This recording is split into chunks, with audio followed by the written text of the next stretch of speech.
Isang mapagpalang araw po sa inyong lahat mga kalingap.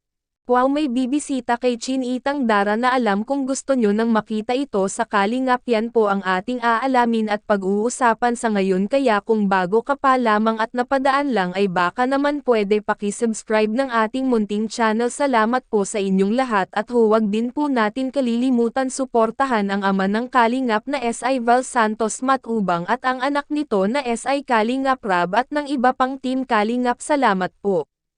Marami talaga ang nag-aabang sa bagong pagbukas ng bahay ni Chinitang Data, kaya marami talaga ang dadalo dito at masasayahan sa pagbukas nito. Pati Kalingap Angels ay pupunta din dito, kaya mas lalong masasayahan talaga kayo dito sa bagong Best 8 ni Dara dahil ito talaga ay close niya nung nasa Kalingap pa siya at sabi nga ni Dara ay sana ay makapunta talaga ito sa ribbon cutting sa bagong bahay ni Chinitang Data.